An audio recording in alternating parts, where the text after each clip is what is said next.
Welcome to another session of Unit 4 Specialist Support to Customers. Today, we will be discussing Session 2. Session 2 is about techniques to encourage customers to buy products.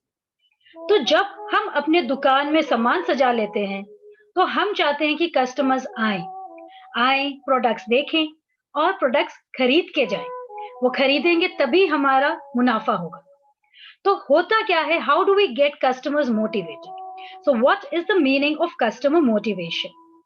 Customer motivation is an internal state that drives people to identify and buy products or services that fulfill conscious and unconscious needs or desires.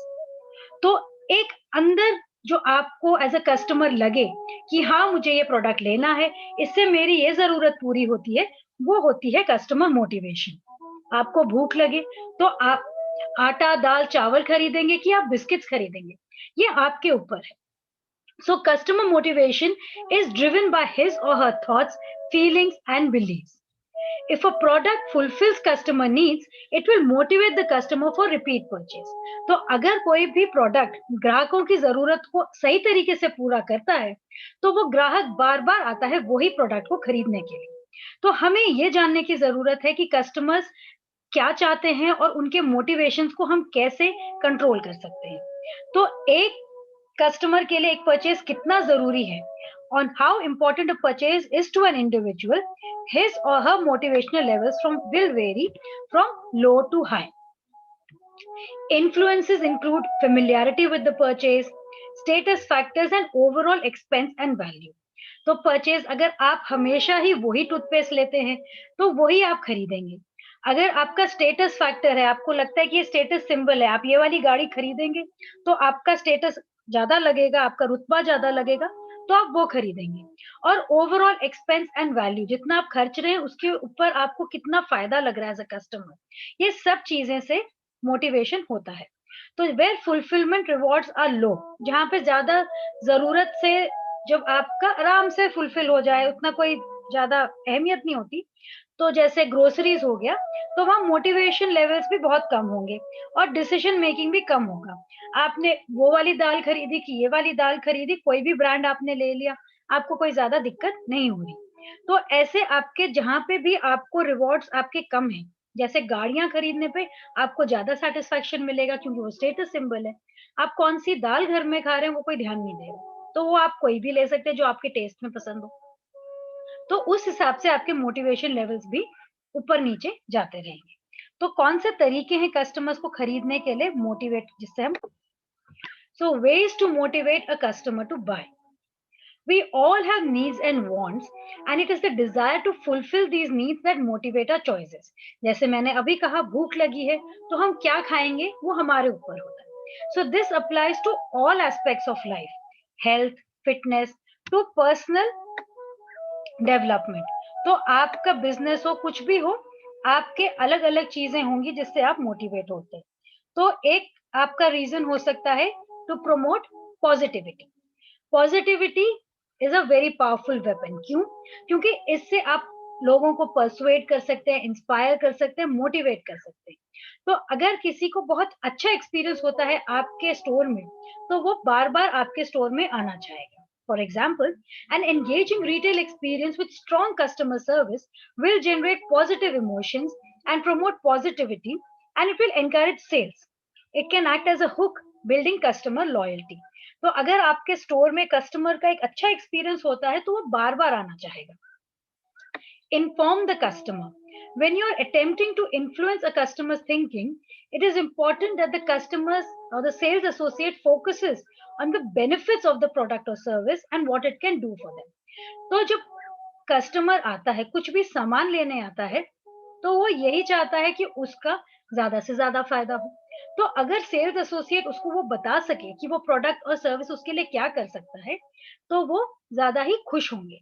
क्योंकि consumers हैं, उन लोगों को ढूंढते हैं जो trustworthy हो, knowledgeable हो, जो उनको किसी भी सामान खरीदते टाइम एडवाइस कर सके। So trust is the most important factor leading to long term relationships and repeat sales. फिर आप टेस्टर्स भी दे सकते हैं। टेस्टर्स हो सकते हैं छोटे-छोटे आपके सैंपल्स, आप परफ्यूम के, शैम्पूज़ के, मेकअप के या कोई खाने की चीज़ के, जैसे मिठाई वाला आपको कोई लड्डू या बर्फी चखा देता है। तो ये सारे टेस्टर्स होते हैं जहाँ पे आप बाइंग डिसीज़न लेने के टाइम में कस्टमर सोच रहा है कि वो खरीदे ना खरीदे। तो अगर वो टेस्ट कर सकता है अपने प्रोडक्ट को, सर्विस को, तो कमिट करने से पहले उसको वो एक अपॉर्च्युनिटी मिल जाती है सेल्स एसोसिएट को कि एक रिलेशनशिप बिल्ड कर सके और उनको कन्वर्ट कर सके। फिर हम ब्रांड लॉयल्टी एनकरेज कर सकते हैं। ब्रांड लॉयल्टी हमारी बेस्ट तरीका रहता है to secure reliable business.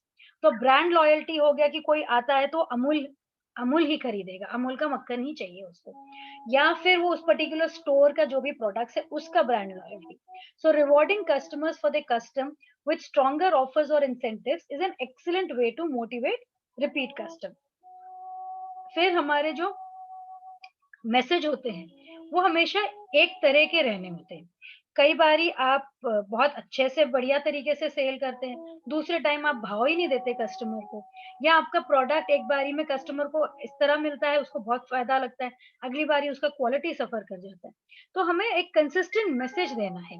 Every business needs a consistent voice. It is important to develop a clear and compelling message that can be delivered consistently across all touch points. If an offer is clear, then it is much easier to sell.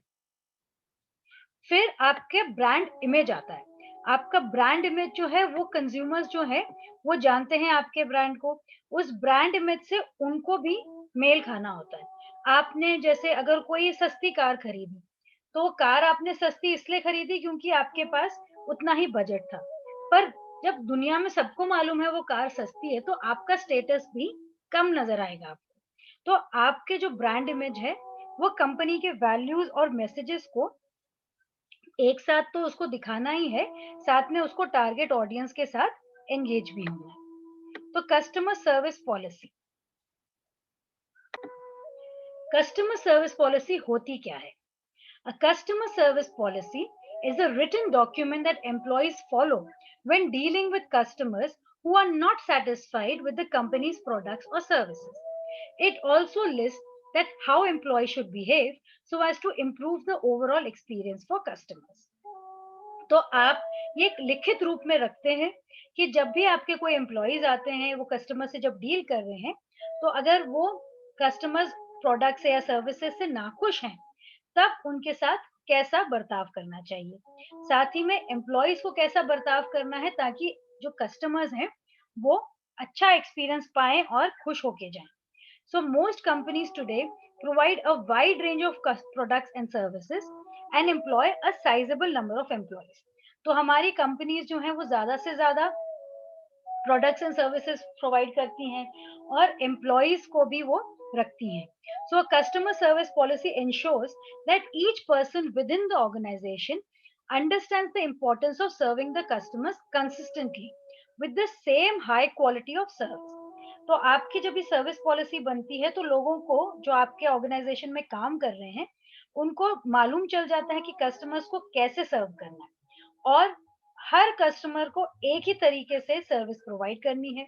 वो department कोई भी हो, वो employee किसी भी level पे हो, customers के साथ वो एक ही तरीके से पेश आएँगे। तो ऐसी पॉलिसी जब होती है तो कस्टमर्स के साथ कैसे बर्ताव करना है, उनकी ज़रूरतों को कैसे पूरा करना है और पहले कैसे रखना है, ये एम्प्लॉइज़ सीख लेते हैं।